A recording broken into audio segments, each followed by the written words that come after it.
This week on the Analog Circle podcast, we get early details about the PlayStation 6. Man, quite a few things happened with that. More Nintendo Switch 2 details have been revealed allegedly, and I only say allegedly because these are rumors. I just want to keep everything in perspective. If you enjoy Black Myth Wukong, then there is some pretty positive news coming out about this title in the very, very near future. And if you're a fan of EA's Star Wars titles that are developed by Respawn, then you're in for a little bit of positive news. But all of these stories can be found here and a lot more in episode 224 of the Analog Circle podcast. I am your host, Keon Mitchell, and welcome to the show. Welcome. As always, it is fantastic to have you guys here. Now, if you guys do want to be a part of listener feedback, which shout out to you, Cody Clark. I know you have sent me 4 emails, and I planned on going over some of these today, but I am a little strapped for time, Cody, so I'm going to have to do a separate episode for these. But I just want you to know, brother, I have not forgotten about you. Matter of fact, I might be able to get into 1 or 2 of them as the show goes on, but we shall see. But if you do want to be a part of the listener feedback, you can do it by simply emailing the show. And the email address is very, very easy. It's the name of the show. It is the Analog Circle Podcast at gmail.com. So without further ado, let's go ahead and let's get into what we all come here for, and that is the gaming news that went down. So guys, what I want to do is I want to start with the story that I actually got from WCCF Tech. So last week was a pretty big week. We finally got the reveal and specs of the PlayStation 5 Pro, as well as the price point, $700. Now this week we get more news about, and I will say this is rumors. Rumor has it it's something that only I know. So this week we get more news about, of course, the Nintendo Switch 2. So according to the rumors, the next Switch is in full production right now. And according to a subreddit, Famiboard user named his name is Forward BWD, is spelled FWD -BWD. He shared new information discovered on a Chinese forum from an alleged line worker who revealed that the console has begun full production with a quota of 1,000 units a day per worker. That is a lot. So yeah, if this is to be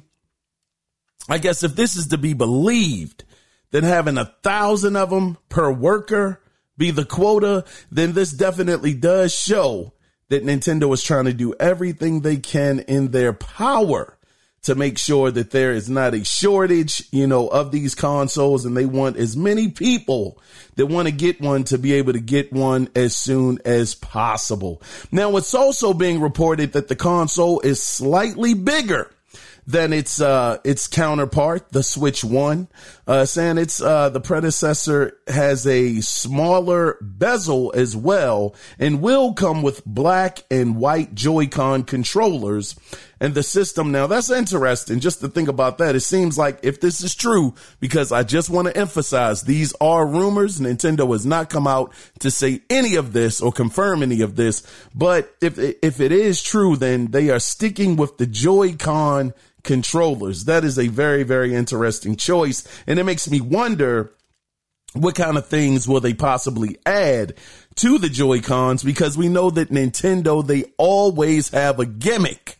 No matter what console it is, you can go all the way back to, I would even say, the Super Nintendo, where you had multiple buttons. You had the shoulder buttons for the first time on a controller, with the Super Nintendo controller. Then you go from there to the N64 with the analog sticks. And then from there, and so on and so on. So it's always a trend that they make sure that they have some kind of gimmick in the box. And I understand also some people may not consider shoulder buttons to be a gimmick. And, that is a bit of a stretch, but it was at the time the only controller that had enough buttons to actually play Street Fighter 2 in its full arcade glory, as it were, as far as the buttons were considered. But let me get back on track, though. The system will also, now this is all being alleged, the system will show a number 2 logo on the side of it, suggesting that the name will be what we've been calling it already. But according to that, it will be the Switch 2. That will be the name of it. Again, if it's to be believed. Now, also, according to a report from Taiwan Economic Daily, the console will have better battery life. So, on top of the battery life, it's also supposed to have AI features, possibly being NVIDIA DLSS support. And it's supposed to have a dual screen with a estimated price tag of $400. And we're supposed to get, now this was the other thing that was really interesting to me, that according to this report from WCCF Tech, we should be getting an announcement sometime this year. Now, I remember Nintendo, if I'm not mistaken, they said that they wouldn't be talking about the Switch 2 until next year sometime. Don't expect any information.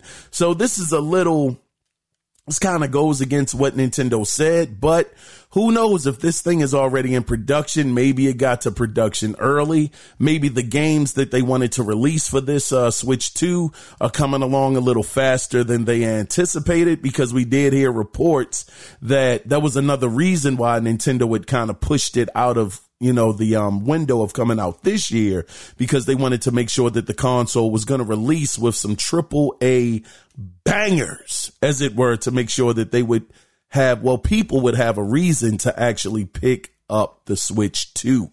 The other thing about this is this $400 price point is very, very interesting as well, because we know that Nintendo, they're never up to date with any console that they have. Ever since the GameCube release, they have always been behind the curve after that console.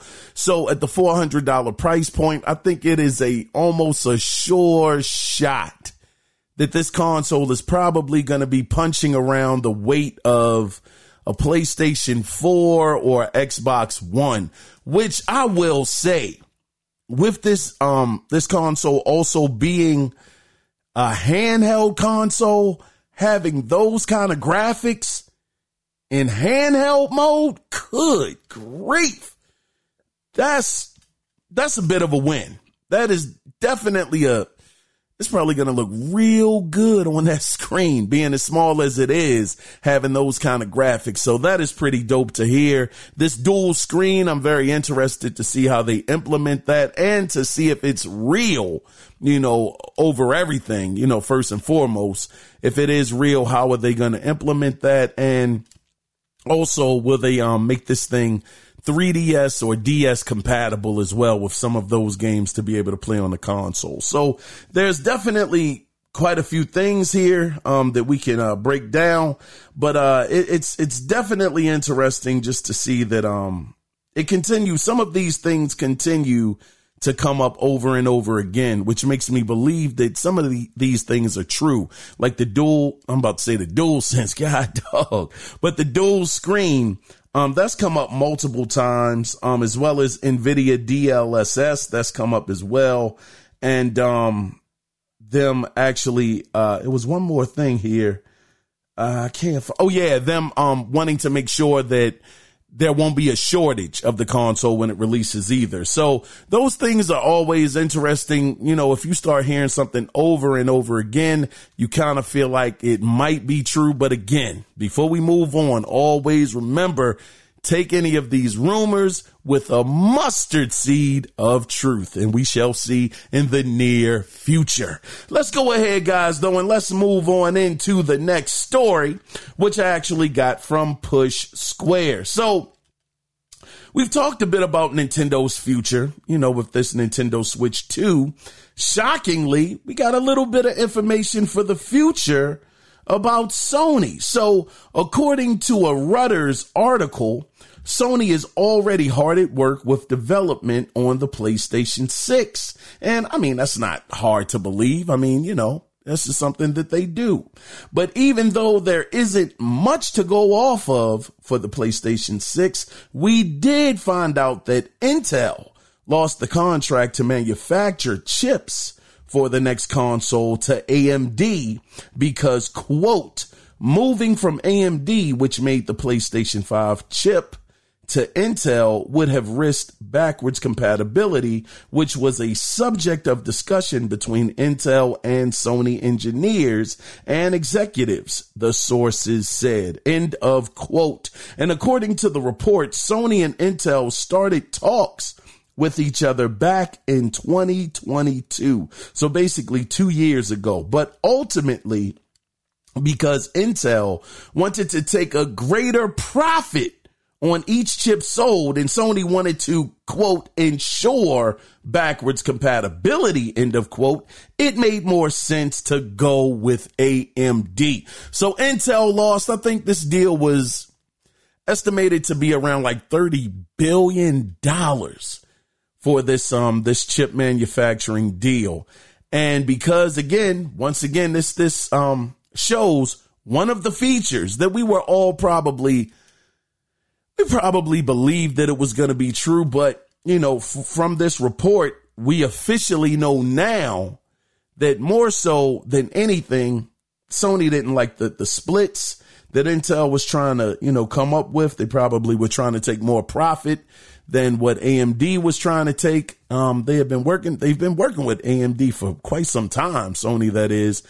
So that was an issue. And also the backwards compatibility was an issue if they moved over to Intel from AMD. So we do see that at least bare minimum, the PlayStation 6 will be backwards compatible, which is pretty doggone awesome.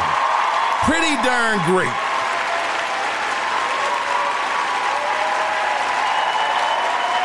The only thing that does make me a little worried, though, is how long are they going to keep making games for the PlayStation 5 once the PlayStation 6 releases? We're in year 4 of this current generation, and games are still coming out for Xbox One and PlayStation 4. And we're 4 years in. I really feel like that's hurting gaming to a certain degree, but I'm not going to get into that too much because we all know that back in the day, well, no need to go there. Let's just finish up this story, though. But yeah, so it's 2 things to take away from this. 1, backwards compatibility, like I just said. And 2, AMD will be at the helm for the PlayStation 6. We'll see how this actually shakes out and works out in the near future. I think it was a report that said that the PlayStation 6 is going to come out around in 2026, maybe 2027. I'm guessing, I would say 2026. Usually back in the day, a couple of generations ago, a console generation wouldn't usually last more than 5 years. You got to go back to like the Xbox, the original Xbox and PlayStation 2 days to really get that timeline. But ever since the 360 and the PS3 era, these generations have been extended for many, many years. Some going as long as a decade if you look over on the PlayStation side. So we'll see what happens with this in the near future. But for the sake of time, I'm going to move on into the next story. Now, this next story, I actually got it from GameSpot. So this is a little bit of, it's not even a little bit. This is a lot of unfortunate news, Xbox news that is. 650 people have been laid off but no studios are closing and no gaming projects have been canceled. Now, people affected by this is a little bit of good news. People affected by this will receive severance pay, extended health care, and out-of-placement services. Now, this latest job cut takes the total to 2,000. This is inside of Microsoft or Xbox since the doggone merger of ABK. I believe this takes the total amount of people laid off to 2,550 people ever since the ABK deal went through in October of 2023. So you figure not even quite a year later, you got 2,500 layoffs over there at Xbox. And Phil Spencer had said back in January, he said the initial round of layoffs, now this was back then, the initial round of layoffs was necessary to help Xbox become a profitable business. Once Activision was actually required. So it's also estimated that, say in 2024 alone, more than 11,000 people. Now this is as a whole in the gaming industry, more than 11,000 people have been laid off from the gaming industry as it stands today, which is absolutely bananas. And you figure 2,000, over 2,500 of those layoffs came from Microsoft or Xbox alone. It is a very, very trying time in the gaming industry. I can't imagine 11,000 people being out of jobs. How many of those people were super talented? I mean, we heard that over at Insomniac, as amazing as their games were or are, and they all performed pretty good outside of Ratchet and Clank. I know that didn't quite sell the amount that they were hoping for it to, but it still was an amazing game. And I get it. It's business. At the end of the day, it's about how much money can you make, can you bring in and can you make? I get that. But with that kind of team making the kind of games that they've made and pretty much carrying PlayStation this generation to a certain degree, to a pretty darn big degree, you figure they got 3 games out in this generation. Doggone, I don't think any other Sony studio has brought out 3 games this generation alone. I'm talking about Spider-Man Miles Morales. You can call it DLC, whatever you want to. It was a full game if you ask me. Then you had Spider-Man 2. Well, you had Ratchet and Clank Rift Apart, and then Spider-Man 2. No other studio, to my knowledge, has done that in this generation for PlayStation. No first party has done that yet, but yet they got people that got laid off, which is crazy. It's only crazy because you would think a team with that caliber of talent, that kind of turnaround time, you would want to keep them as intact as much as possible. But Microsoft said, Xbox, daggone. Man, I guess I am jaded. God damn. Move this man. Golly. Anything bad, I'm saying Xbox. Good gosh. Wow, I got to check myself. Gee whiz. But PlayStation, these guys have just done a horrible job when it comes to Insomniac, laying off those people. But anyway, darn, let me go ahead and get up out of this story. Shoot. Yeah, Xbox, 650 more people laid off. Good grief. Very, very hard times in the industry. It's just not Microsoft, though. It's not just them. Everybody's being affected. What's that studio? Apanera? Man, I don't know what the name of the studio is. Apanera or something like that. I think Control 2 is supposed to be being developed. Well, not developed, but published by them. Their whole staff walked out. Their whole gaming staff left. Now, granted, I don't think it was more than 50 people. It was a small team, but nonetheless, they walked up out of there. So it's just a very, very tumultuous time in the gaming industry. But let me go ahead, guys, and let me move on into the next story here. Now, I actually got this next story from VGC. So if you've been, I'll say this, if you've been enjoying Black Myth Wukong, which I haven't had the joy of playing yet, some great news could be on the horizon because according to game industry consultant and China-based journalist, his name is Daniel Camilo, spelled Camilo.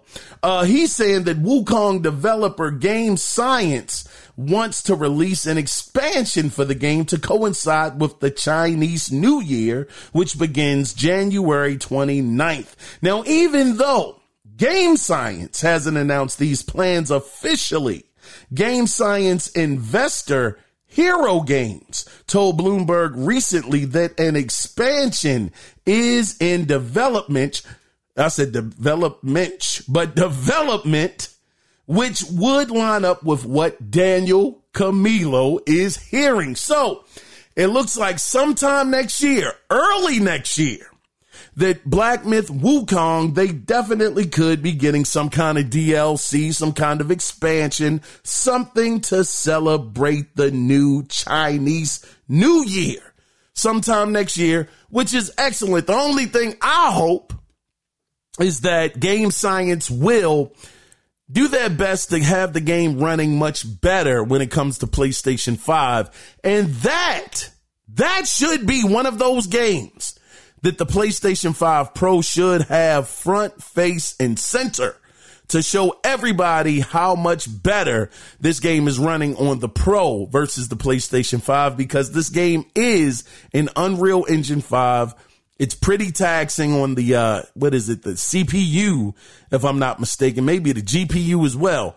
Unreal Engine 5 is just kind of pushing these consoles a bit to their max. If you want to show off what that Pro can do and showing people that it is worth that $700, you need to get these games that are doing some heavy lifting or need heavy lifting on the console to run at 60 frames per second. Get that ray tracing, get it up to 4K resolution.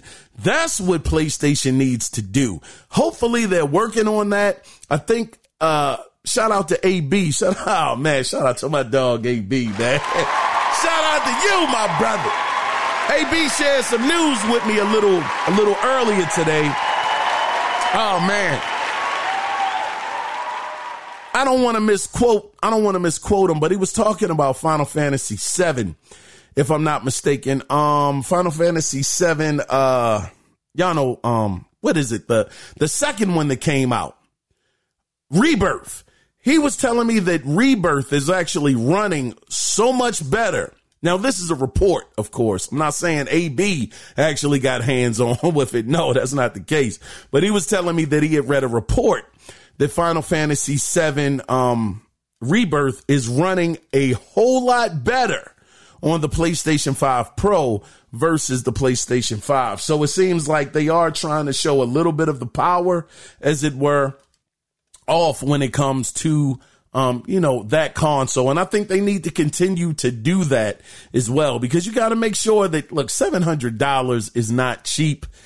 Matter of fact, we're going to talk about that a little later. That's going to be the title of the podcast this week. Yeah, that's going to be for the question of the week.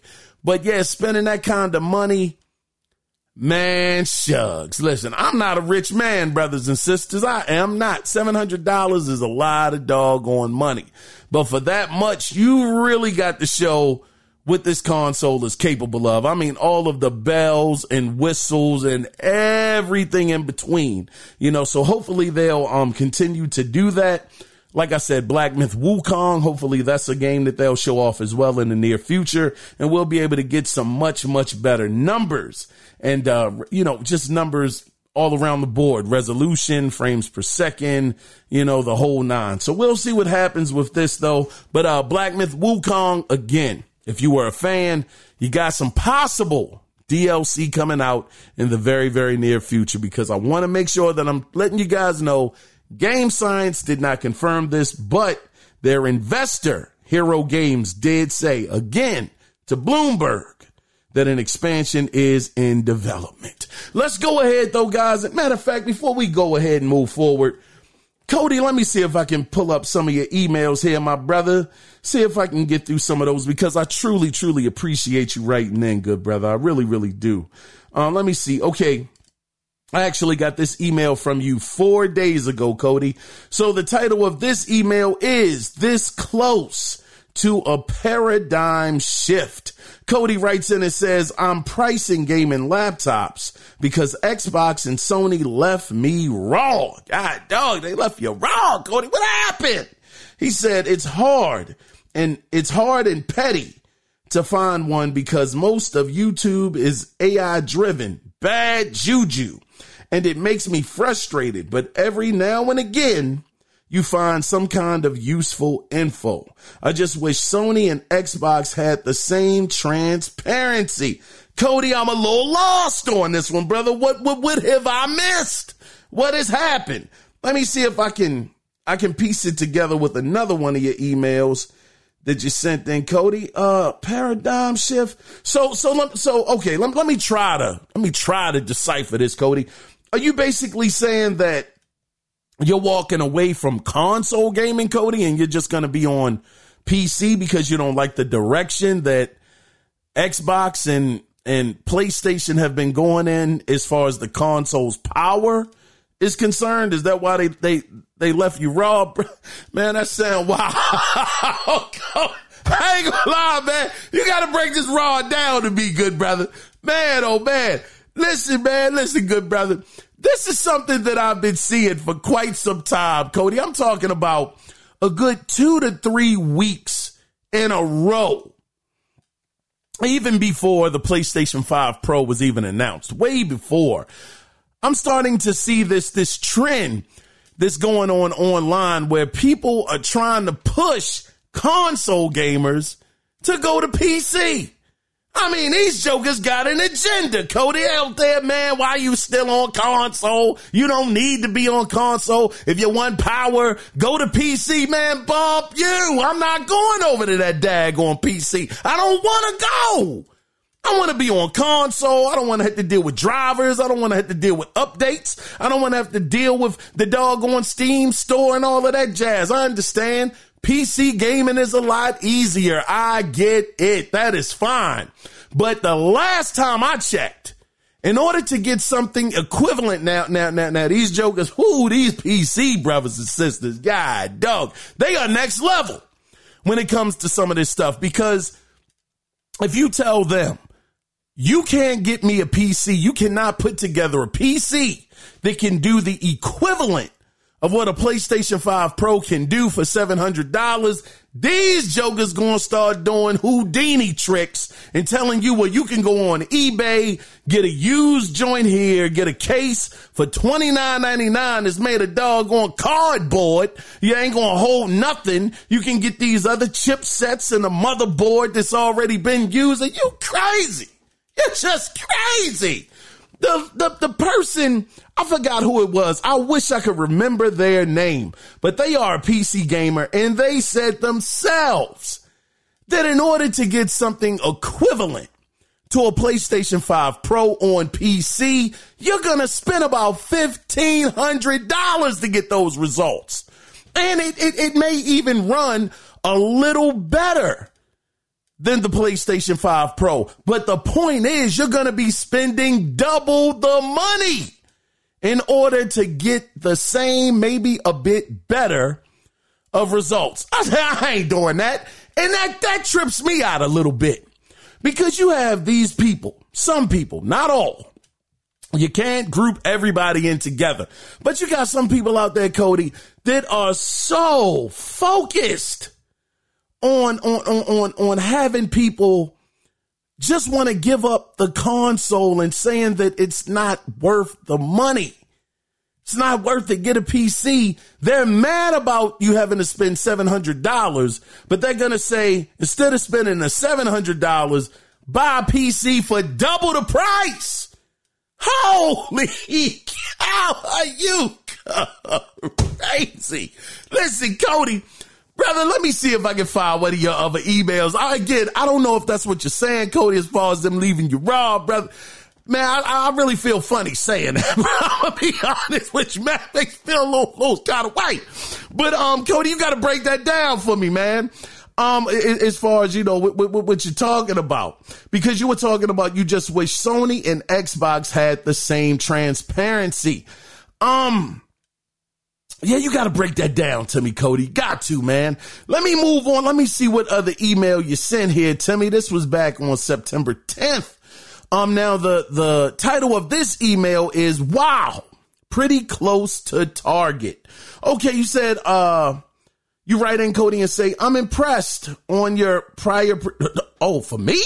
Oh man, he said, I'm impressed on your prior predictions on where the PlayStation Pro would end up. Do Sony players need that? I am not sure. Would it be funny if Xbox was like, quote, well, here is equivalent power for $400 to $350. Wouldn't happen, but still. Man, listen, this is the thing, Cody. Man, and I appreciate these emails, brother. Man, shout out to you, Cody. God dog. You always write in and show support, brother. I really, really appreciate it.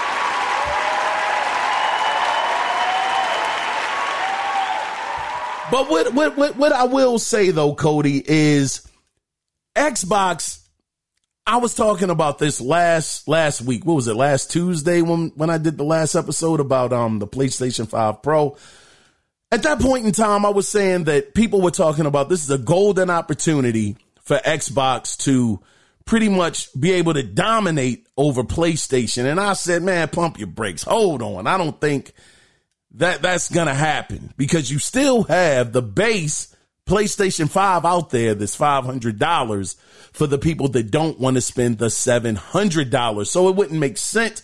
Well, I'm not going to say it wouldn't make sense, but if somebody wants a PlayStation 5, they're going to get the PlayStation 5 for the cheaper price point, or you can get the all digital for $450, somewhere around there. So I was saying to myself, I don't think that it's going to change anything, but the one card, as this week has gone past, the last 7+ days has gone past, I've thought about it a little bit more, Cody, and I said, listen, we all know that Digital Foundry is, man, these jokers are chomping at the bit. They're salivating at the mouth to get a chance to run the PlayStation 5 Pro through its paces. Now, the one thing that I think Microsoft could do, I highly doubt that they're going to do it, but it seems like the PlayStation 5 Pro is just a little bit more powerful than the Xbox Series X. If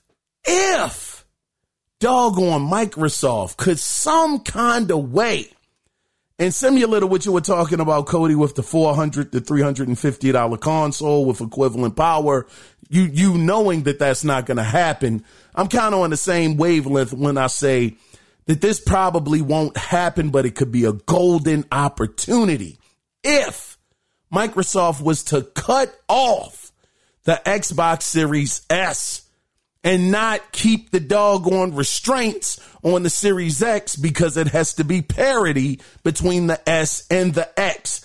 I think that if you had a game that was fully able to completely take full advantage of what the Series X is really able to do, and you had Digital Foundry it's going to take more than one game. It's going to take several different games, of course, to get people to kind of turn around. But if you could show that the Series X is right there, I'm talking within a hair or two of the same performance as a PlayStation 5 Pro, and you could actually get the Series X for $500, I think that would be a heck of an angle. Is it going to make the biggest difference?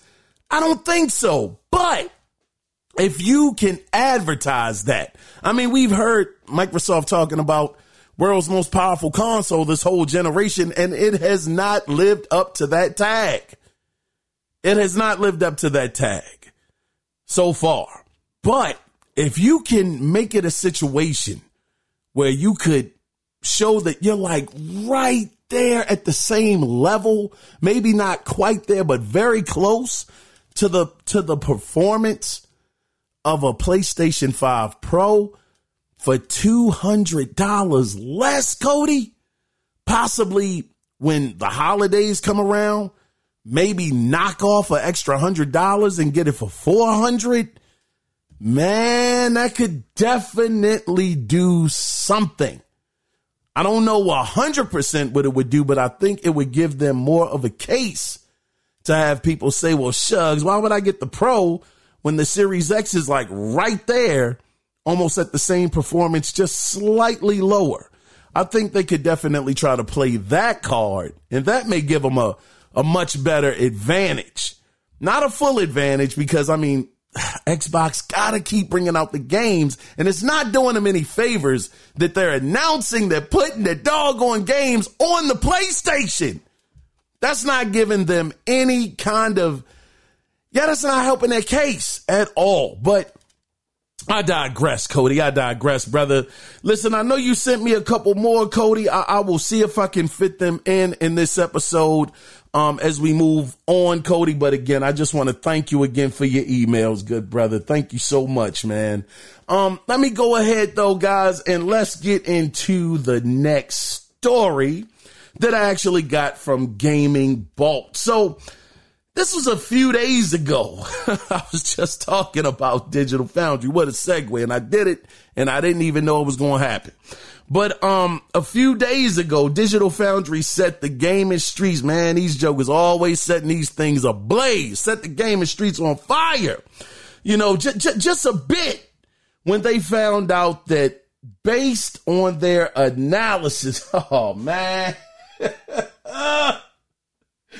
These jokers in their analysis, man, I'm telling you, it'd be rough. But based on their analysis, let me get to it, of the footage put out from Sony showing Alan Wake 2 running on PlayStation 5 Pro, it was running at an internal resolution, spit, of 864p. At 60 frames per second, or 1260p at 30 frames per second.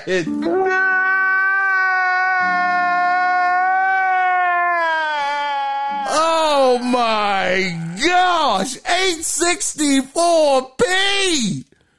Whoa. God dog. 864p at 60 frames per second and at 1260p at 30. Now, based off those numbers, shucks, many people started to question if the PlayStation 5 Pro is even worth the money. When I saw those numbers, I said, God dang. But to try and calm the people down, Remedy Entertainment's head of communication, his name is Thomas Pua, he has come in to try to provide some assurance by saying, quote, image quality matters more than resolution. Not that I'm confirming anything. We'll drop some details on the PlayStation 5 Pro version of Alan Wake 2 in the coming weeks with some assets too. I think the version will be pleasant. Let me reread that. He said, I think the version will be a pleasant surprise, but hard to tell these days. In the core, man, that brother nervous. That brother is nervous. When he said, it's hard to tell these days, he knows that people are gonna pick this apart. God, dog. Now, the one thing I will say, I might be, I don't want to speak for y'all. I'm just speak for me. I might be jumping the gun a little bit. But that 864p is very, very alarming. But I'm thinking they were, I mean, to be fair, let's try to put it in a little bit of context. They were going off of a video feed. Now, normally, it's not even normally, but we know that on YouTube, and we talked about this in the last episode with the PlayStation 5 Pro reveal. We know that these videos are compressed. We know that you're not going to see the full Monty of what you can actually see if you see it in person. So I'm guessing that to a certain degree, maybe that was to blame a little bit for the situation. And because of that, they weren't able to get that full, the full experience. At least that's what I'm hoping. Cause I mean, even with this Joker coming out saying, talking about that the resolution, again, he said image quality matters more than resolution. That's what he said. So, man, I don't know. In the next couple weeks, though, we should be getting some kind of breakdown when it comes to Alan Wake 2. Now, whether or not they're going to have Digital Foundry do it or they're going to do it on their own, that's to be determined. But that's one thing that we can be on the lookout for is this Alan Wake 2 situation actually showing the difference of how much better or how much of a small, I guess, difference, whether big or small difference it actually makes when it's running on the PlayStation 5 Pro. I tell you, man, it's very interesting. Again, they just got to show off some big games that are very, very, intense as far as the graphics go, the frames, ray tracing. I mean, they really got to do a much, much better job of doing that. And I think that who else better to actually break all of this stuff down than Digital Foundry? It is a little bit of a question mark that I would put on them not letting Digital Foundry be. How can I say this? I think that it's a little questionable that PlayStation had CNET actually running the games on the PlayStation 5 Pro. And that report, the person that actually was reporting on that did say that the games look really, really good. They could see the difference. They were impressed, by what they saw. But my thing is, if they were able to let CNET get access to it, then why wouldn't you let Digital Foundry, who is the bigger name when it comes down to breaking down things from an analyst standpoint? If you're very confident in what your console is able to do, the numbers that you're touting that it's able to do, if you are 100% sure that it's going to reach those marks, then why not give it to Digital Foundry so that they could take it through its paces and really put it on display so everybody would be able to see the difference. Even if you got to zoom in 1,000 times, at least I think Digital Foundry would have done a better job at showing people what the true power of the PlayStation 5 Pro is or isn't. But we'll see. Just be on the lookout for this Alan Wake situation coming up in the next couple of weeks. Oh man, I hope it gets better than 864p. God darn. That's doggone Xbox One numbers, I think, with what? Grand Theft Auto? Hold on. It was like so many different games in that generation that ran at some crazy resolutions, man, like 900p for a couple of games. Man, God, dog, did y'all hear that? 900p was frowned upon last generation. It was like 1080p a bust in last generation. And this joker on the PlayStation 5 Pro is running at 864p. God, dog. What's that? What, 84, 74, 84, 94? What's that, like 36 less P's when it comes to a game in 2024 versus last generation? Man, oh man. Again, I want to just make sure though. I mean, I'm having fun with this one, but I do want to say again, it could have just been the video file. Because that's what they were analyzing, just to be fair and just trying to put it into a little bit of perspective. Anyway, man, we got to move on to the next story. Hold on. Where are we at right now? Yeah, this next story, I actually got it from Game Rant. So Sony, they're actually working on a new VR headset. Now this is according to a new patent that was filed back on March 4th, 2023 and made public on September 5th, 2024. Now, some of the new features will include a system that will detect, now this is kind of dope. It's a system that will detect prescription lenses. It's going to reduce the bulk and overall weight and increase comfort as far as the headset goes.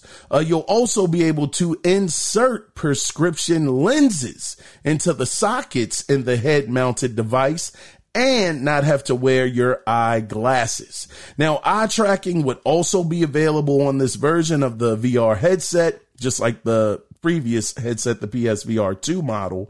So the thing I want to say is, again, with these things, with these patents, nothing is guaranteed to actually come to market, but who knows? I mean, this could be a brand new headset or an updated version of the original PlayStation VR 2 headset. I mean, we have it. We have Sony over there now. They're on the PC side. I don't know how well it actually sold on PC. Matter of fact, man, let's see if we can find some numbers. Hold on. Let's see if we can get some numbers real quick on the PSVR 2. Let's see what we got here. Give me 1 second. I mean, we'll see. We'll see what we can find. How many PlayStation VR 2s have sold? Here is information from Wikipedia. Looks like units sold. God, dog, this is abysmal.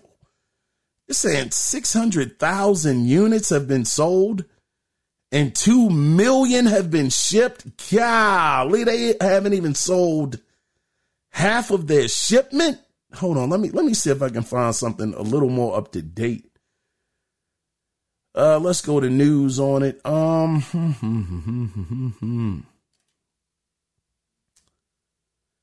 No, I can't really get numbers. You know, I can't get something with solid numbers. But I will say, as of March, it says 6 weeks after launch, Sony announced PSVR 2 had sold nearly 600,000 units. Analysts suggest it sold just over 1 million units in its first year, which is, this is dated back in March 18th, 2024. So it looks like they have sold at least 1 million. And this report is coming from where? Looks like this is IGN. It's actually reporting this back in March of this year. So, I mean, 1 million is, yeah, that's abysmal. I mean, that is absolutely horrible when you have the amount of PlayStation 5s out on the market. I mean, people can say it's an enthusiast product, but God, dog, 1 million? Yeah, that's bad. That's very bad. So I don't know, again, if this VR headset is going to happen. Like I said, patents is always something that could happen or it might not. We've seen Sony have so many different patents. About a year ago or many months ago, we had read a patent that PlayStation has where the controller, this new controller that they could possibly be releasing, is going to turn from hot to cold, you know, which would be amazing. Could you imagine what Team Asobi would be? Whoa, shucks. Could you imagine what Team Asobi would be able to do with a controller like that could turn from hot to cold depending on the environment? Man, that'd be crazy. I don't know. But the only point that I'm making is these patents, they're not 100% something that could come out. But this does sound good, though, having it where you can actually play the PSVR with no glasses on or anything like that, being able to put actual lenses, you know, prescription lenses into the headset to be able to play without having to worry about fitting it over your glasses.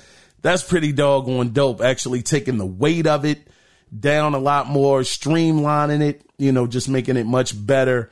Hopefully, I mean, I didn't read anything where they're trying to go completely wireless with it. So, I mean, I don't know. That may still be something that they may have in this possible, new VR headset that they're working on. But it does seem like it could be pretty decent. I mean, the eye tracking is still going to be in it as well. But again, this is not guaranteed to happen.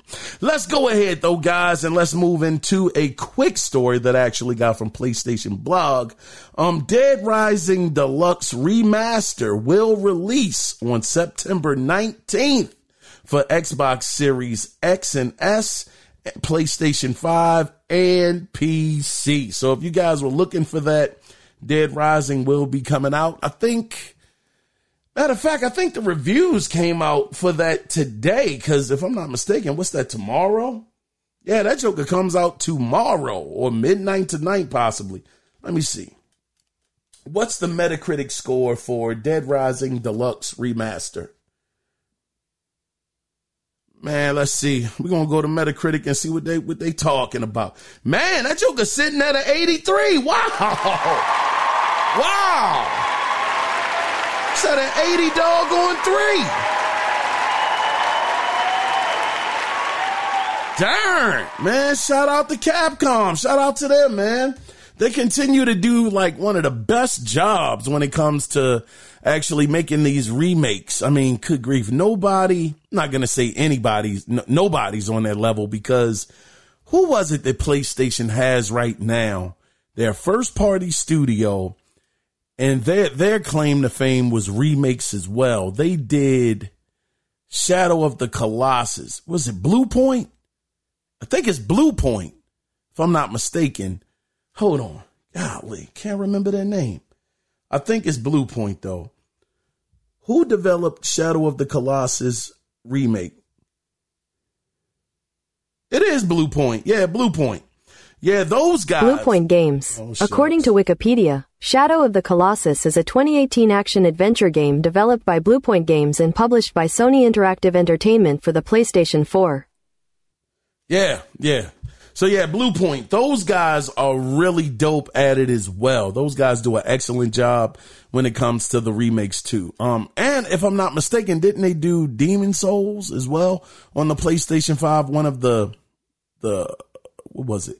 One of the launch titles of the PlayStation 5. So yeah, but anyway, Capcom, they're having a lot of success. I did read something, I didn't write it down, but it was a report that said that Codename Veronica, and it's another Resident Evil game that's being remade. They did say in that article that Capcom is not going to give them the same level, the same treatment as they did with Resident Evil 4. So I don't know what that means. I mean, I don't know if this is going to be a half measure.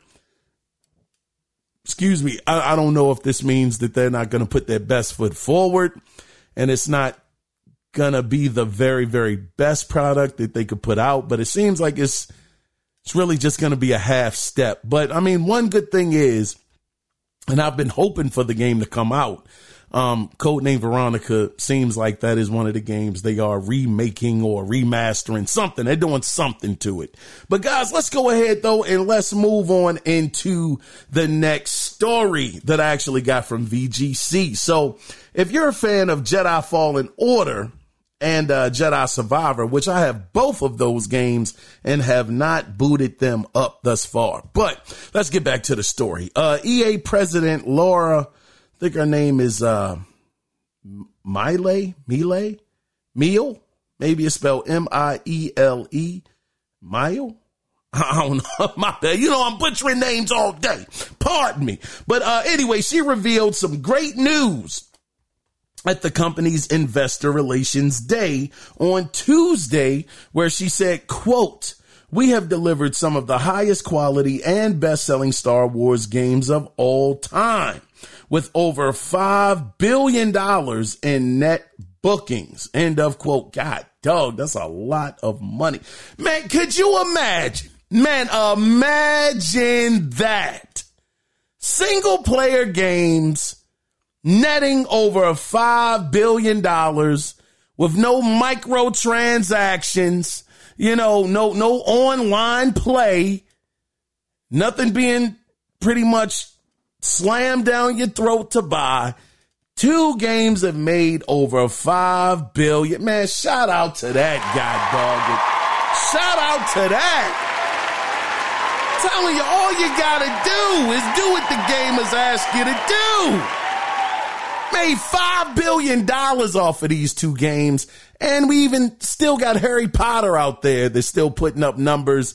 This just a single player action adventure game with no microtransactions. Anyway, it can happen. You don't have to keep running after these same trends as everybody else. You don't have to be the next Overwatch. Anyway, I digress. So she said that they made over $5 billion in net bookings, end of quote. Now, she also revealed, and I quote, Respawn is working hard to bring the final chapter of this thrilling story to players, end of quote. So it does look like this trilogy is about to come to a close because Respawn is working on the final chapter, which is absolutely awesome. So that means, God dog, I mean, I don't know when I'm going to get to those 2 games. I'm hoping in the next couple of months, maybe I'll be able to get to them.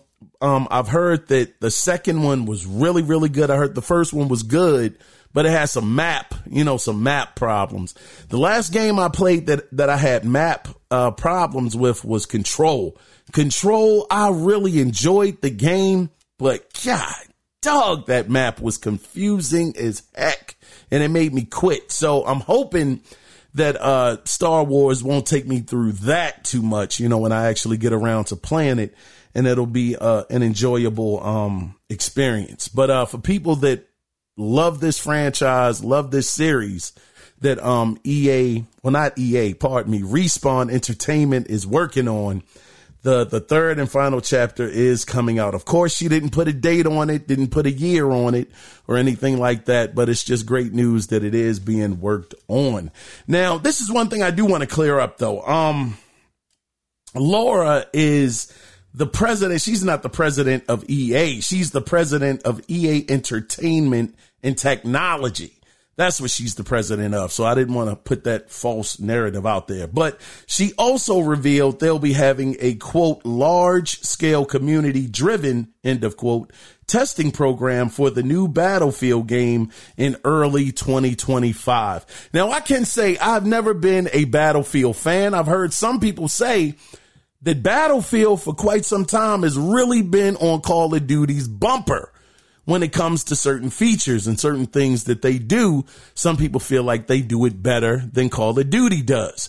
Now, the one thing that I've heard, and we went over this a couple of months ago as well, about this next Battlefield that's coming up, the one thing that has me interested in this game, now online play, I'll never be interested. I highly doubt that I'll ever want to be online with the game. But if they could implement this, I would say, rumored feature into the campaign, I would be very, very interested. And it is the destruction. They said that the destruction in this game is on a level that we have never seen in gaming before. Now, I know, I get it. We have been promised so many things inside of the gaming landscape. All you got to do is think about Peter Molyneux. Nobody did a better job of making empty promises than Peter Molyneux. That guy had us thinking the tree was going to fall down, grow back, have doggone fruit on it the next year, and all kinds of stuff. It was amazing the way he was making it sound. Of course, that didn't come to fruition. But the only point that I'm saying is these developers, they have to do this to try to sell the game. Now, granted, I would rather you be honest with me and tell me, that, this is actually not 100% true if it's not. But going off of what they're saying about Battlefield, they are saying that this is the most destruction that we'll ever witness in a video game. Now, in my mind, my imagination, the world of imagination, man, my mind started going to a whole lot of different places. I'm thinking, man, buildings falling down, you're able to knock out the supports of the building and it comes crumbling down into a million pieces. I mean, the thing that I've been waiting on, I don't know why this is such a hard concept when it was done so many years ago in Red Faction. Red Faction was sensational. Golly, so ahead of their time. The destruction was unbelievable. Even a game like Stranglehold back in the day. John Woo, I think he directed it or whatever, or starred in it. Can't quite remember. But that game even had destruction. So I have been waiting for something to just be a complete landfill of buildings falling and all kinds of stuff. Now, granted, I know realistically, these consoles can't handle that. I don't even know if a 4090 would be able to handle the kind of destruction that I'm thinking of in my mind. But I would love for them to at least really, really try. So we'll see, what happens with that. Hopefully it'll live up to the hype. But that is something that I'm definitely keeping my eye on 100% just to see how close they're going to get to that kind of level of destruction in the game. Cody, let me see if I can read one of your other emails, brother. Let me see if I can find it and try to fit it in here. I know we're at the hour mark right now. Hold on. Give me 1 second. Let's see, Cody. I went through that one. Okay. The title of this one, Cody wrote in and said, who's got gas? This was the question I was asking a couple of weeks ago about our gas games ruining gaming. I believe that was the question. But let me get into your email though, Cody. Email writes, games as a service are both a blight and a fact of modern gaming world. Yeah, they definitely a blight, Cody. I don't like them, brother. I don't like them. Anyway, it's not about me right now. Let me read your email. Cody says, we have old classic MMOs that essentially started the trend that are still quietly kicking. Ultima Online, EverQuest as EQ2. Is that EverQuest 2? Dark Age of Camelot, World of Warcraft is throwing down hard as well. Yeah, these are some triple OGs in the spot. You ain't lying about that. He says these are all well-crafted worlds and communities with decades of baggage. Most of these make enough money, or he said enough cash, to stay and play for the foreseeable future. He says Fortnite, the current gold star, the current gold star, us, the Snickers bar that everyone accepts. Wait a minute, let me read that again, Cody. Says Fortnite, the current gold star. Maybe that was supposed to be as the Snickers bar that everyone accepts. Yeah, Fortnite is out here getting it, man. I will say, I've never played Fortnite, never had an inkling to ever want to play. But those skins that I hear you get, man, them jokers be popping off, brother. He says pretty much everything else falls into an also ran. Turtle Rock's Evolve. Whoa, Evolve. Darn, Cody, yeah, you took it back to the Xbox One, PlayStation 4 era with that, way back, where I think one person was the monster and I think it was like 4 other players that had to take down the monster. I actually tried that game back in the day. I mean, I kind of didn't like it, Cody, but I did like the concept. But let me finish with your email, brother. He says, Turtle Rock's Evolve, WB's Horrid Smash Brothers clone, or whatever. All the free-to-play thumb click garbage then can be turned off at a moment's notice, even when you pay $60 to $70 for the game. The problem is the bigger and bigger we make games look and feel, the more hollow they are. I couldn't agree with that more, Cody. I agree with that. Some of these games with these blown out budgets, $300 billion, $180 million budget. And then you have a game like Astrobot. We'll check the numbers just to make sure, but I think that game cost like $30 million to make. Now, I'm not saying $30 million is cheap, but when you talk about 30 million versus 300 million, that is a gigantic difference in the cost that it takes to make the game. And you have people that have been absolutely praising Astrobot, saying that that's their game of the year with a much, much cheaper budget. But I'll look it up just to make sure, Cody. So I definitely agree with you on that. There's some games, the bigger the budget, the more hollow they get. But let me finish your email here, Cody. It says games as a service remind me of growing up in the lower end of middle class. Lucky, sure, but still, you know, you just get the generic grocery store version of real boxes of cereal, fiber O's, Quest item. Hey, I'm genuinely laughing at that fiber O's, brother. I used to go to the store. Hold on, let me finish your email. God, dog, man. Let me finish up real quick before I start giving my doggone thoughts. You said, Quest items and pay less shoe items. Oh man, rewards. You ain't lying. Pay less shoe item rewards. God, dog, you was in the trenches. What you Cody? Oh man, let me get this done. He says, but need to pay for nice things and it can be taken away from you. At least when mom took away your Game Boy, you may get it back in a few days or weeks later. Gas are the evil stepmother to gamer Cinderella, brother. God darn. That was a hard verse right there, Cody. I like what you were spitting with that one, brother. That was some nice. Yeah, brother. I couldn't agree more with that. Man, I can't stand these gas games. It's taking us down a bad path, Cody. But let me finish up. I've been saying I'm going to finish your email up like 50 times. He said, I think this is why I'm leaning towards looking over at indie games versus big publishers. I'm just not seeing any games for me anymore. At least not on Xbox nor Nintendo. And you know my stance on Sony. Listen, man. Listen. Now I understand your other email, I think.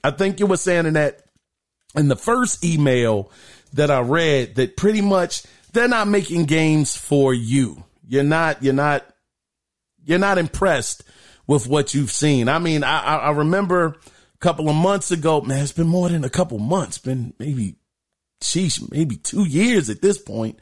Cody, maybe a little bit more than that. I was trying to get you on God of War, just trying to tell you how amazing it was. And you were like, man, that's a dad simulator. I ain't playing that. And I'm like, oh, Cody, that's just not true. It's an amazing game.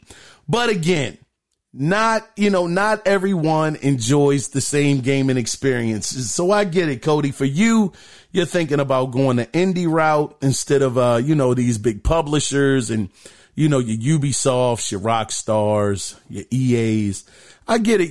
You're trying to get down with, the smaller guys, like the Ori and the Blind Forest team. What is their name? Moon. What is it? Something Moon Studios. Can't quite remember. But yeah, guys like them or MDHR, which are the guys that made Cuphead, and so on and so on. And also the people that made, man, who are the people that made Inside? Inside was amazing. I just can't remember the team that was behind it. So it seems like those are more of the things that you're interested in. I'm not speaking for you, Cody. I'm just saying that, I'm taking it that those kind of developers are the ones that you're looking forward to actually playing their games more than the bigger ones.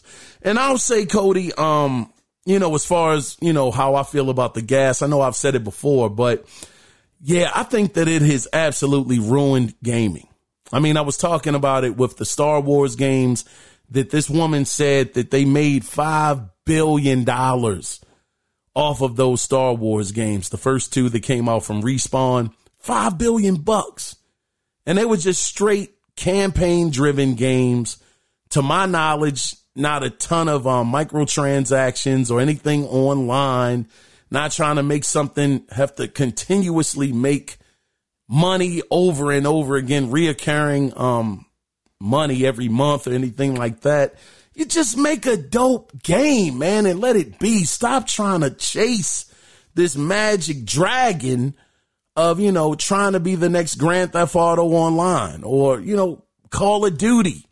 Just do what you do. The gamers will show up. And that's my main gripe, man. And you got games like Fortnite that, from my understanding, they do a really good job at it. I mean, I don't like any of them, no gas game. It won't matter what it is. As far as I'm concerned, I will not like it. It could be an Uncharted gas game. It could be an Astrobot gas game. I would absolutely hate is a strong word. So I'm not going to quite say hate because it's gaming at the end of the day, but I would have a very, very bad disdain for any game that's gas because, again, I think it just sets a precedent in the gaming industry that this is something you got to keep chasing. I am a firm believer, man. I really feel, Cody, and I know you can't go off of feelings all the time because feelings, can get you caught out there a little bit. But I'll say instead of feeling, instead of saying I feel, I'll say in my opinion, I think that if Grand Theft Auto 5 wasn't so successful online, and they just had that steady income, that steady stream of money coming in off of that, I think that Rockstar would have made several more games, instead of topping off at Red Dead Redemption 2, which came out, back in 2018? They've been sitting on the sideline because I'm not counting those Grand Theft Autos that came out on this generation hardware and last generation hardware and then had the audacity, or not the audacity, but it came out during the PS3 360 era. I'm not counting that Grand Theft Auto 5 bull crap, towards new games. But I think that if they weren't so successful, they would have made at least 2 other games. In that time span. You're talking about, this is 2018. You're talking about 6 years. And Grand Theft Auto 6 is still not out. The game came out a decade plus ago.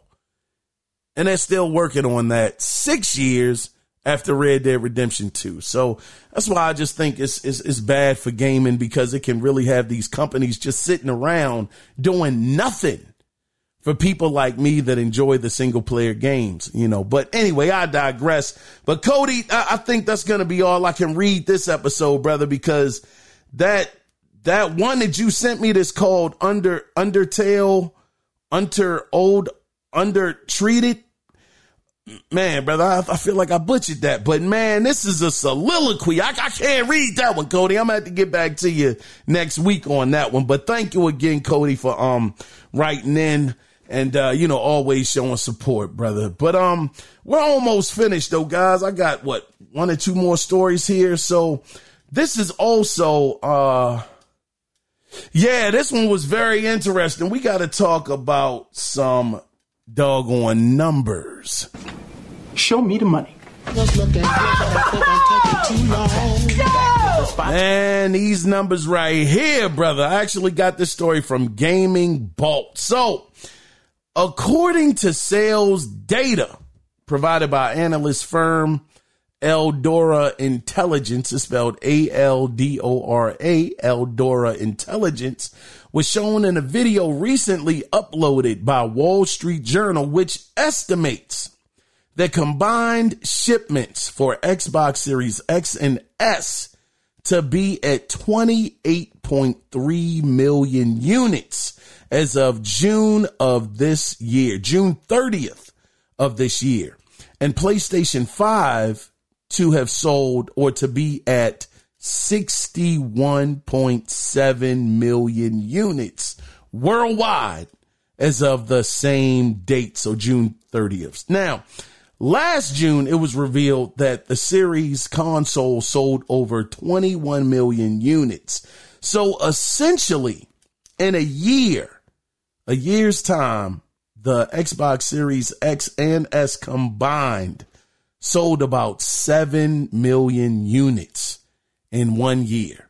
That's That's well under 1 million units a month. Now, what I will say is 28.3 million. I mean, we got to look at this, at least a little fairly here. I mean, we got to be fair. To sell 28 million, almost 29 mil. Well, let's say 28 because it's 28.3. I thought it was 0.7. I don't know why I thought that for a second. Because PlayStation is 61.7. So my bad. But let's just say 28 million. That is no slouch for anybody to sell 28 million of anything. That is extremely impressive. I mean, very impressive. It's just a situation of you're just not, you're not keeping up with your competition. Your competition is lapping you. They have more than double the units sold, that you have. And if I'm not mistaken, this is where this number gets very, very interesting to me. This 28.3 million number, because if I'm not mistaken, Game Pass is supposed to be at 30 million, somewhere around like 30 million last time we checked. Hold on. Let's go ahead and look that up too. So I'm not giving false information. How many Game Pass subscribers are there? It says hold on. I got you. It says, as of February 2024, Xbox Game Pass had 34 million subscribers. This is a 36% increase from the 25 million subscribers reported more than 2 years ago. So that means 34 million. Now, these numbers say 28 million. That means it's 6 million players, 6 million plus players that are somewhere else. That's on PC? Could it be on PC? Could it be on the TVs? On the Samsung TVs? Is it on tablets? Where are these other players? Now, I understand that not every person on console, on Xbox Series X and S are subscribers of Game Pass. But I'm just curious to know, where is this other 6 million coming from? I mean, which I gotta say, listen, I can't stand the direction that Xbox is going in right now. I hate it. I absolutely hate that, because I think it's terrible for competition. I think it's horrible for your brand. I just don't think you can survive a long time when you set that kind of precedent. But I will say that 6 million plus people are on Game Pass somewhere outside of the console. So for that, I gotta say, man, this is very, very interesting. I don't want to. I darn sure don't want to, but I got to give them some credit for that they were able to reach another base this outside of console. Now, granted, I could be blowing this out of proportion, and all of those people could just be on PC.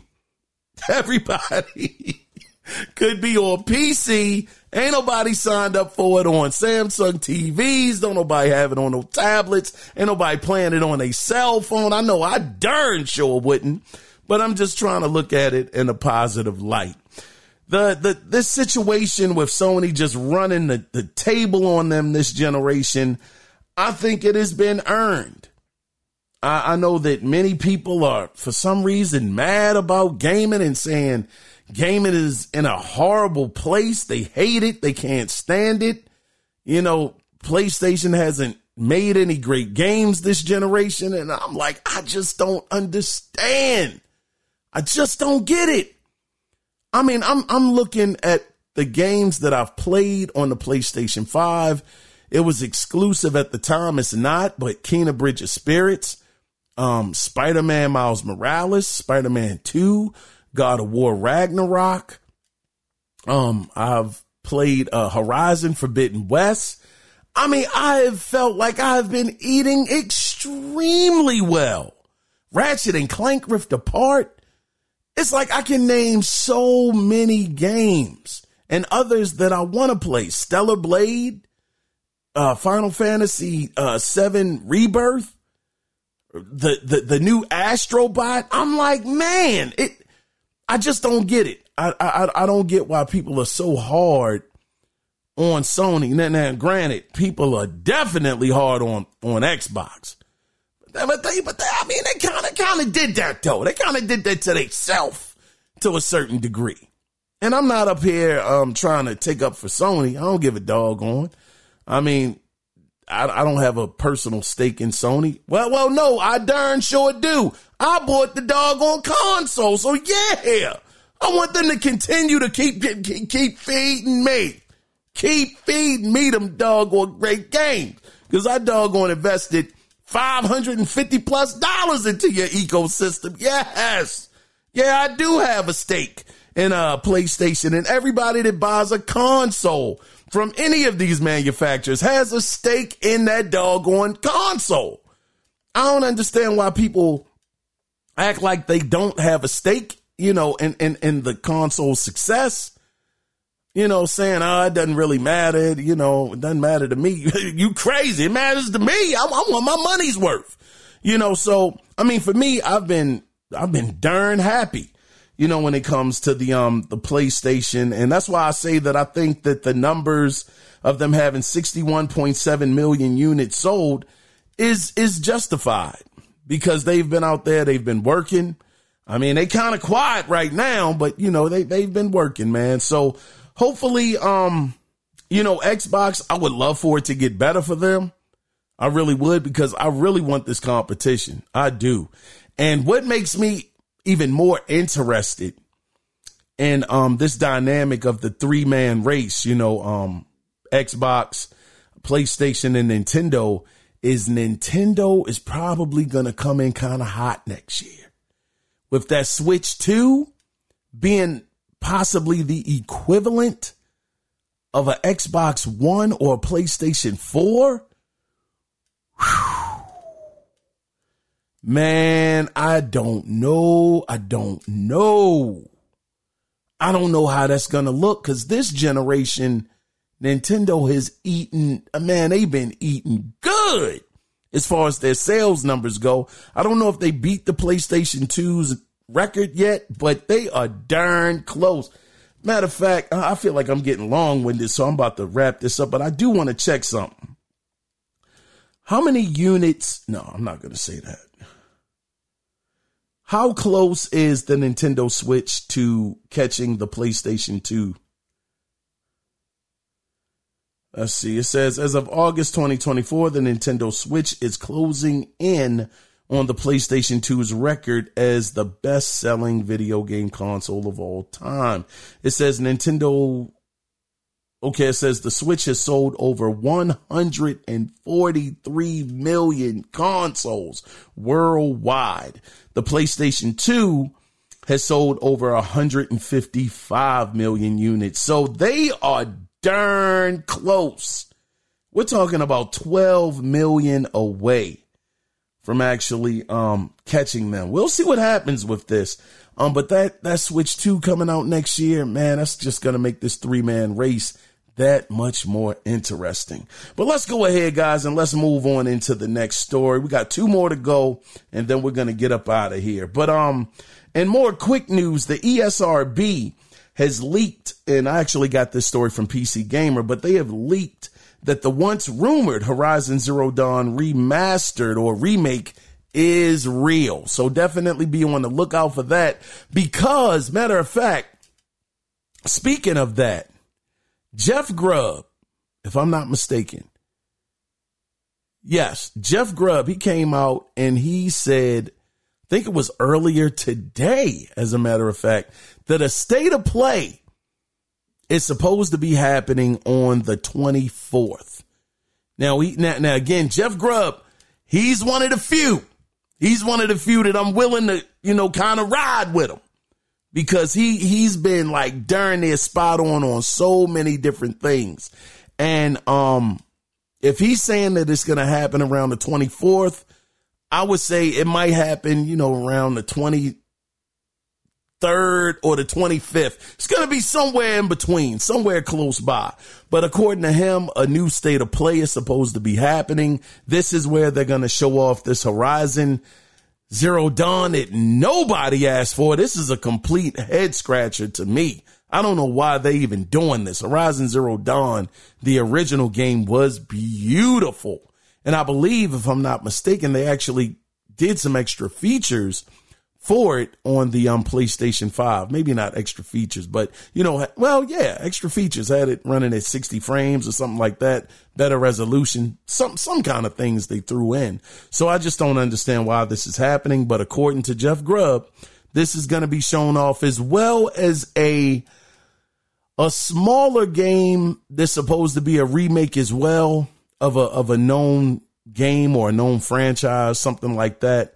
But not quite on like a high level, like it's something that everybody is going to be looking forward to. That was what he said. So what that's going to be, I don't know, but hopefully on the 24th, we'll get some more information about this, as well as some new games, Sony. I mean, darn, I have to say this again. Yes, I'm very happy with what the world the PlayStation 5 has provided for me. But I do want to see a roadmap, Sony.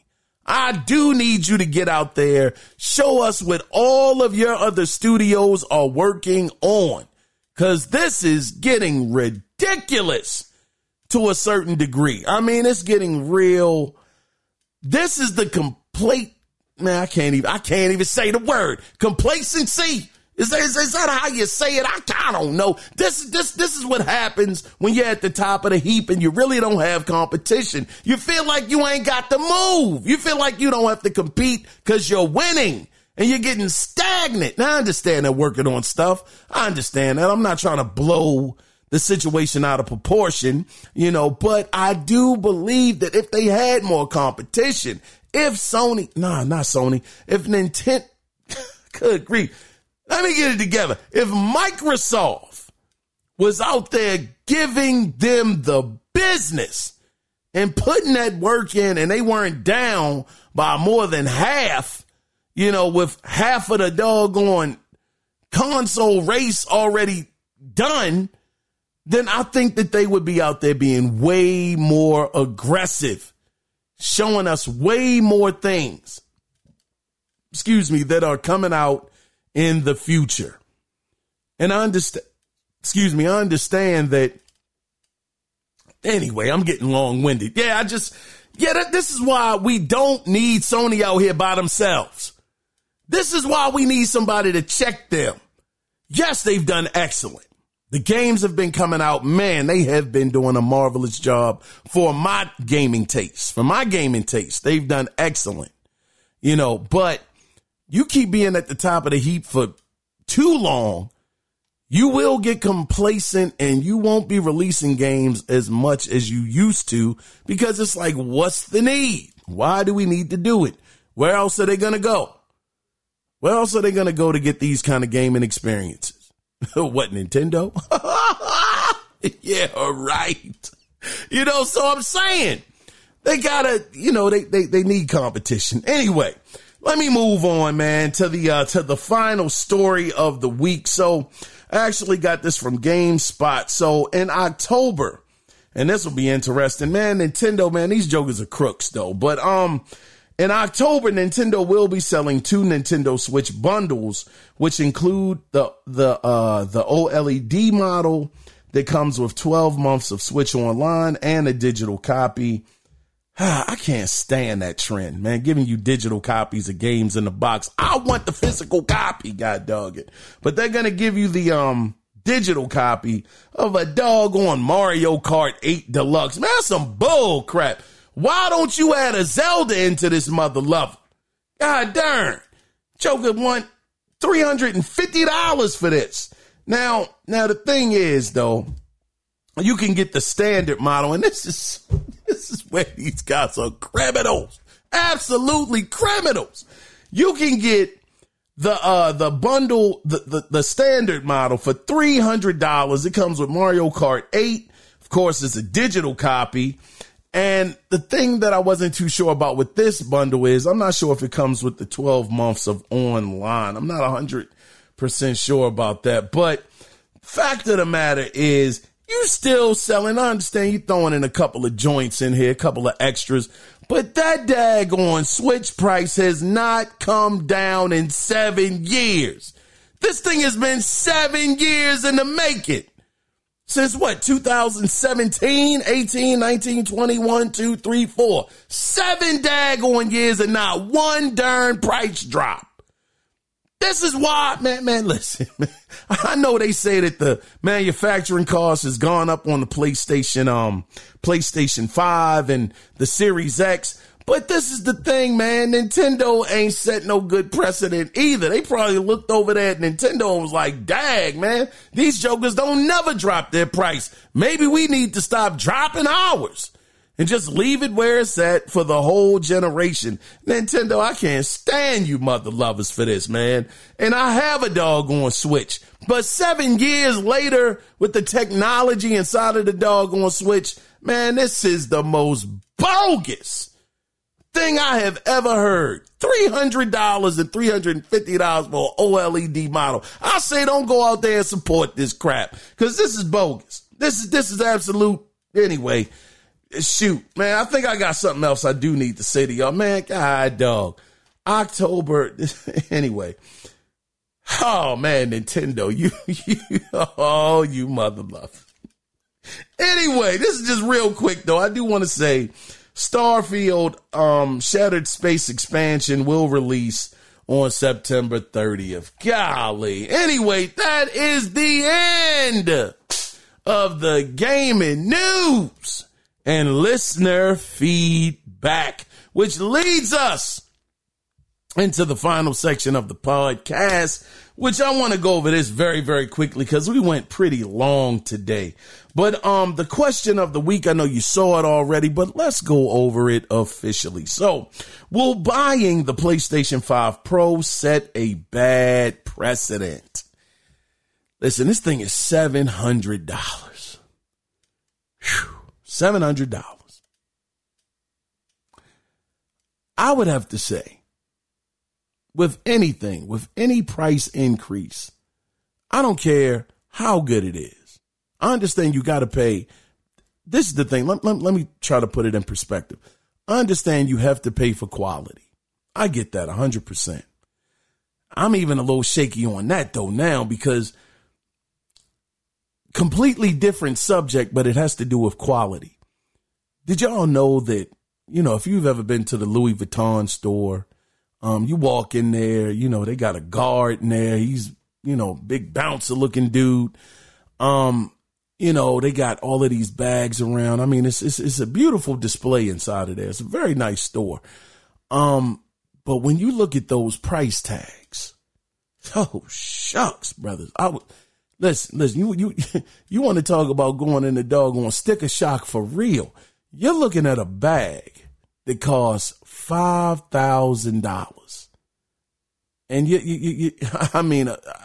I was standing there just completely blown the heck away. I said, oh man, I think I'm in the wrong place. This is way above my tax bracket. But the point that I'm trying to say is you get those bags. They cost what they cost. It is what it is. It's fine. For real, it's okay. But you can get that same bag. Now again, listen, I'm not saying do this. Okay, I'm not saying do it, but I'm just saying that the option is out there.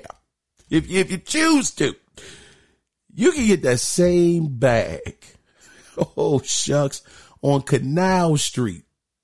Like a complete replica of the bag, front to back, the stitching, the whole nine, for like $300. $300. And just to top it off with that, they've done studies where these bags, these Louis Vuitton bags, Michael Kors, Dooney and Burke isn't really that expensive. They're, they're kind of mid-tier. But these bags that are like the high end side, they said that they only spend like $90, $90 to $150 on the bag that they're selling for like $5,000. So I say that to say that, yeah, you got to pay for quality, but sometimes, man, they be finessing you with the so-called quality that they're selling you. Rappers out here getting taken for chains, by certain jewelry makers that are their actual costs of how much it costs to actually make the chain might have been $60,000, which that's extremely expensive, $60,000, but they'll mess around and flip it and sell that same thing to the rapper for like $450,000.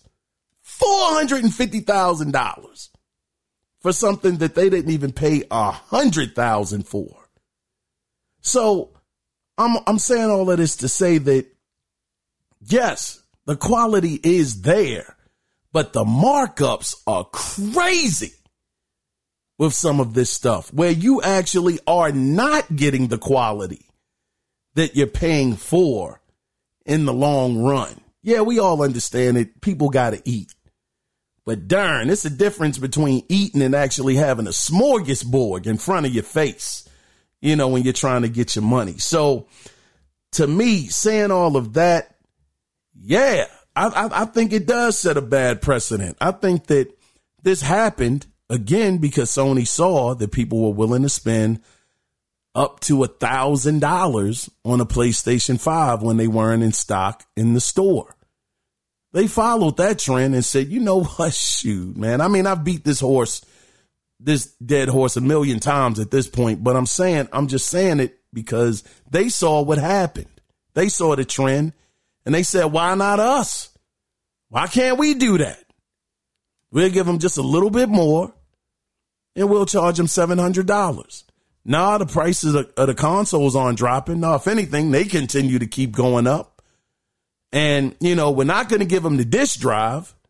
Yeah, they're going to have to pay almost $100 for that. So in essence, god darn, you figured, let's just do the quick math. A PlayStation 5 Pro with a disk drive, that's an extra $300 that they're making off of that one console. That's almost the equivalent. I mean, it's not quite there, but that's almost the equivalent of selling a digital PlayStation 5. I mean, give or take $150. So it's not quite apples to apples. But the point is, they're making way more money off of this. But how much did they put into it to get it to that point? That's all. Again, I know it costs them money. And you won't be able to get the same performance inside of a PC for that price. So we all understand that. But to a certain degree, yeah, it can be looked at as a ripoff. And then next generation comes around and shucks, who's to say that they won't try to charge $650 out the gate? I doubt 700, maybe not, but it depends on how well this sells. Because at the end of the day, when you think about it, that's $700. That is a steep price point. That's not going to sell to the masses. It's not. If PlayStation ever came out with a console that cost that much, I don't think it would do well. I don't think it would do great, but I still believe that if this sells even remotely decent, PlayStation is willing to go out there on the front line and risk it all. We saw what they did with the PlayStation 3. And they did that because they were dominating so convincingly that they got so emboldened that they thought that was something they could do. So, yeah, I think it sets a bad precedent. But I would love to hear what you guys think. If you do want to be a part of the conversation, you can do it by emailing the show. And the email address is theanalogcirclepodcast@gmail.com. I was your host, Keon Mitchell. And again, I just truly want to thank you guys for being here. Thank y'all.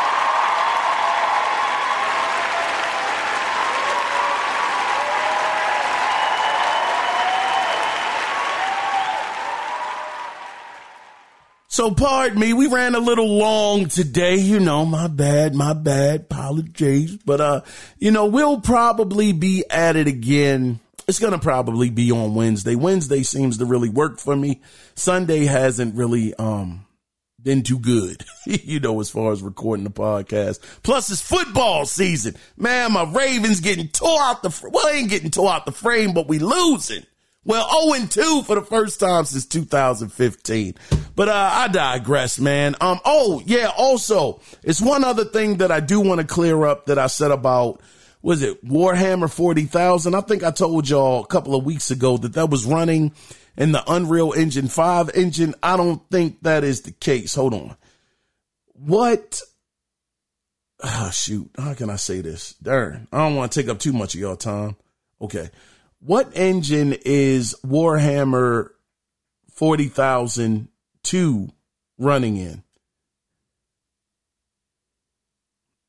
It says it's called the Saber's Swarm engine. So yeah, I just wanted to make sure that I cleared that up because I said a couple of weeks ago it was Unreal Engine. So yeah, that Saber Swarm engine is fire. Man, that joke is hot. Thing is really pretty. But anyway, guys, we're going to get on out of here and we'll be back at it again on next Wednesday. But before we officially wrap it up, tie this thing up and put a bow on it, always remember one thing. It is not about the consoles. It is about the game. So until next Wednesday when we do it again, until then, you guys take care. Be safe out there. Bye-bye.